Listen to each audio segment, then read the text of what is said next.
Olá, bem-vindos a mais um bate-papo nosso aqui. Hoje a gente vai mergulhar em uma estratégia que, olha, promete mudar o jeito como muita gente vê a leitura da Bíblia. Oi, pois é, aquela sensação, né, de começar super empolgado e de repente parece que a gente empaca em algumas partes. Exatamente. E a nossa fonte hoje é um capítulo específico, o 20, do livro Segredos do Lugar Secreto do Bob Sorge. O capítulo chama O Segredo da Leitura Simultânea. Ele ataca justamente esse problema. Interessante. A fonte já começa dizendo que ler a palavra transforma, né? Cita até Apocalipse falando da bênção para quem lê, mas a questão prática que o Sorge levanta é como manter o pique, como não desistir num livro tão grande e variado. É um desafio real para muita gente. Pois é. E a grande sacada que a gente vai investigar hoje não é só ler mais, é ler diferente. Usar essa tal de leitura simultânea para conectar os pontos. Sabe, coisa que a leitura linear às vezes deixa passar. Ok, vamos analisar isso. Olha, esse ponto é fundamental. A leitura constante de textos assim é vista por muitos como essencial para o crescimento, né? Pessoal, espiritual. E a fonte reforça isso citando 2 Timóteos que toda a escritura é inspirada por Deus e útil. Aham. Isso meio que diz, olha, nenhuma parte deveria ser deixada de lado por quem busca essa profundidade, né? E aí é que entra a leitura simultânea como uma proposta bem intrigante. O fascinante aqui é como ela foge do óbvio para tentar manter o leitor engajado de várias formas, atacando de frente esse risco da monotonia. Exato. E o Sorgi deixa muito claro, né? A motivação dele vai além do tenho que fazer, não é só marcar um check na lista. Ele fala de um compromisso pessoal de ler a Bíblia inteira todo ano. Todo ano? Uau! Pois é, mas não por obrigação, e sim por um desejo, assim, ativo, de dispor o coração à mensagem completa, sabe? Esperando que Deus surpreenda justamente naquelas partes que, sei lá, parecem mais áridas à primeira vista. Essa motivação é muito profunda. Analisando o texto, dá para ver que essa exposição total é vista quase como uma necessidade para a saúde da alma, entende? Tipo uma vitamina completa, tipo isso. A lógica ali parece ser, se você pula partes, pode ser que você deixe, sei lá, problemas internos sem o remédio ou a perspectiva que justo aquela parte da Escritura traria. Tem um desejo claro de encontrar a glória de Cristo, a palavra viva, como a fonte chama, em todas as páginas, não só nas mais conhecidas ou fáceis. Exatamente. É uma busca pela integridade da revelação, podemos dizer. E essa busca contrasta muito com aquela experiência comum, né? Que a fonte descreve e que, nossa, acho que muita gente se identifica. Aquela resolução de ano novo. Este ano, vai. Ah, sim. Clássico. Começa lá em Gênesis, cheio de gás, mas aí chega em Êxodo com as leis, ou pior ainda para alguns, Levítico com os detalhes dos rituais, e o entusiasmo, ó. Começa a minguar, né? Pois é. E a fonte valida isso, sabe? Não trata como falta de fé, mas como uma dificuldade real, compreensível mesmo. Sim, e a leitura linear, assim, seguindo a ordem do começo ao fim, pode mesmo contribuir para esse desânimo. A variação de estilo é enorme, né? Tem história, poesia, profecia, lei, carta. Verdade. O ritmo de cada livro é diferente, a densidade de certas partes, tudo isso pode cansar se você ficar muito tempo só num tipo de texto. Imagina ler semanas só sobre lei cerimonial ou genealogia, sem um contraponto. Testa a perseverança. Totalmente. E é aí, nesse ponto de dor, que o Sorge entra com o segredo dele, a leitura simultânea. E a metodologia que ele propõe é, olha, surpreendentemente prática. Como funciona, então? Ele sugere dividir a Bíblia em blocos. No exemplo que ele dá, são 4 sessões. Quase todo o Antigo Testamento, de Gênesis a Malaquias, tirando os livros de sabedoria. Ok, a parte mais histórica e profética, digamos. Isso. Segunda sessão. Os livros de sabedoria, de Salmos a Cântico dos Cânticos. A parte mais poética, devocional. Os Evangelhos, de Mateus a João, foco em Jesus. Claro. E a quarta? O resto do Novo Testamento, de Atos até Apocalipse, as cartas, a história da igreja primitiva. Entendi. E aí? Aí vem o pulo do gato. Ler um trechinho de cada uma dessas sessões todos os dias. Ele até dá a dica prática de usar clipes de papel para marcar onde parou em cada frente. Ah, que simples e genial. Né? E é aqui que fica realmente interessante, porque essa mudança na estrutura da leitura é que parece destravar uma experiência totalmente nova. Essa mudança estrutural é o coração da proposta, né? Em vez de correr uma maratona só num tipo de terreno, o leitor tem uma experiência diária mais variada.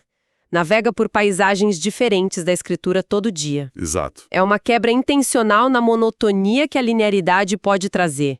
E os benefícios que o Sorge aponta na fonte são bem concretos.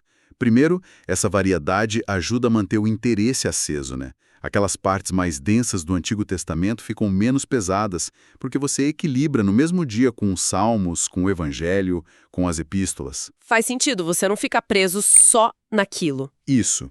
E ele também diz que, com o tempo, essa leitura intercalada e repetida faz até as partes mais difíceis ficarem mais familiares, mais compreensíveis. E sempre tem a chance de uma descoberta inesperada, né? Uma luz acender num trecho que você achava chato. Interessante essa ideia de que a dificuldade diminui com a familiaridade intercalada. Pois é. E ele descreve a interação dele com cada sessão de um jeito bem particular, o que mostra como a abordagem se adapta. Na sessão de Gênesis a Malaquias, ele fala que a leitura fica gerenciável por causa da divisão. Ok. Na segunda, Salmos a Cânticos, ele diz que o ritmo é naturalmente mais lento, uma leitura mais devocional mesmo, usando os textos para orar, para se expressar. Ele chama de linguagem do amor. Que bonito isso, uma abordagem diferente para cada tipo de texto. Exato. Aí nos evangelhos, a terceira sessão, o foco muda para contemplar Jesus, observar como ele agia, falava, pensava. E é legal que ele conecta isso direto com João 15:7. Se vocês permanecerem em mim e as minhas palavras permanecerem em vocês. Assim, a permanência na palavra. Ele vê essa imersão nas palavras de Cristo como chave para a oração respondida. E por fim, na quarta sessão, Atos a Apocalipse, ele descreve um entusiasmo pela clareza da teologia, sabe? Graça, cruz, reino. Então você vê aí diferentes modos de ler: estudo, devoção, contemplação, aprendizado. Essa descrição da experiência dele ajuda muito a entender por que isso pode funcionar tão bem, né? Psicologicamente, a variedade diária estimula, atende a diferentes apetites no mesmo dia: história, poesia, reflexão, doutrina.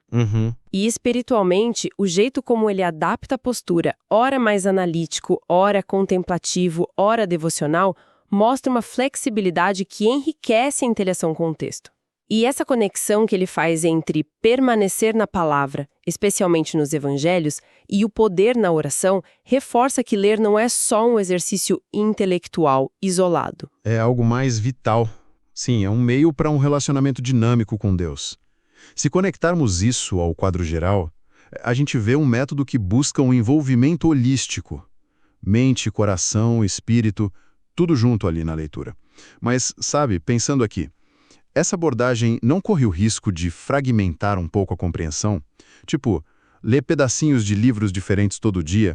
Será que não se perde o contexto, o fio da meada de cada livro? Olha, essa é uma preocupação super válida, sim, e merece atenção.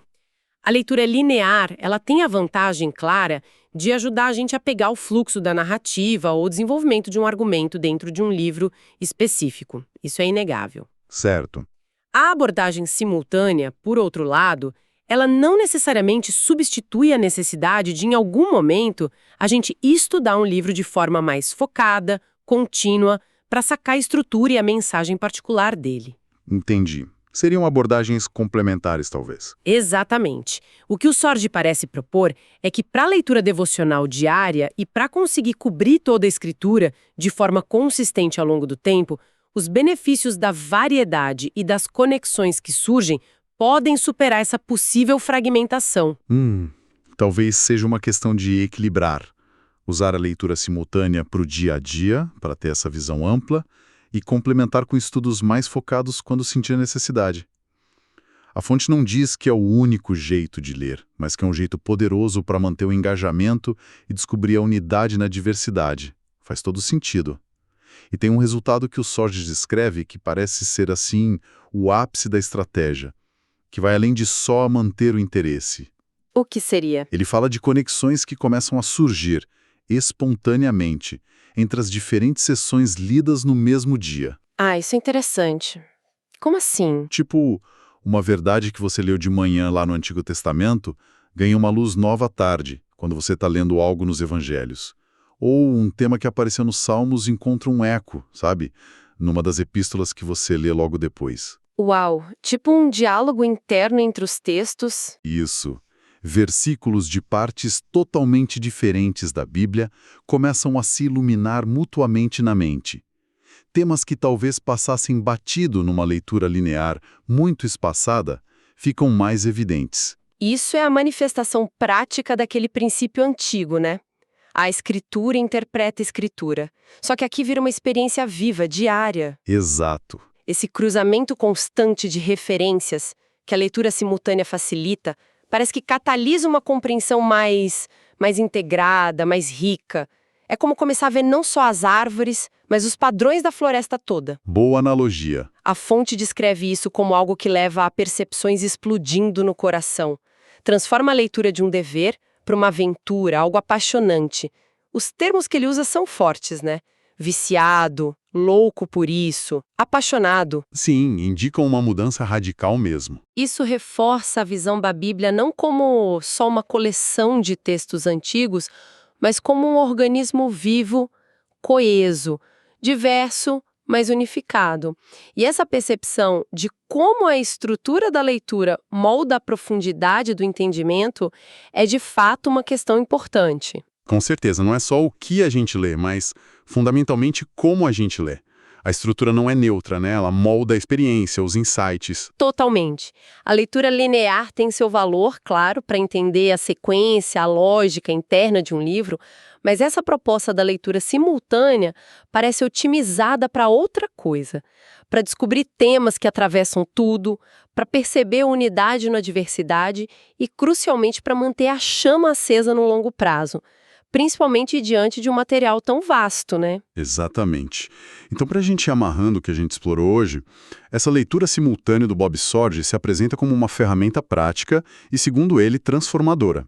Aham. O objetivo não é só ticar a Bíblia, mas vivenciá-la de um jeito mais dinâmico, mais conectado, quem sabe até revolucionário para a vida. Sair da obrigação e entrar num relacionamento mais vibrante com o texto. Uma mudança de perspectiva mesmo. Então, o que tudo isso significa? A chave do Sorge parece ser essa: transformar a leitura de um caminho linear, às vezes árduo, numa teia de conexões e descobertas diárias, algo que alimenta a paixão pelo processo. E pensando nisso tudo, partindo da fonte, fica uma reflexão final, talvez, para quem está acompanhando a gente. Manda. Se essa estratégia de engajar com diferentes partes de um conhecimento complexo ao mesmo tempo, um pouco de história aqui, poesia ali, instrução acolá, tudo convergindo, funciona tão bem para a Bíblia? Será que não poderia inspirar abordagens parecidas em outras áreas? Interessante. Como o que, por exemplo? Sei lá, aprender um idioma novo, estudar um campo científico complicado, ou até um jeito como a gente consome notícias e informações sobre o mundo hoje em dia. Será que essa abordagem de múltiplas frentes simultâneas não ajudaria a manter o frescor, aprofundar o entendimento e revelar conexões inesperadas em outros domínios do nosso aprendizado? Nossa, é uma boa pergunta.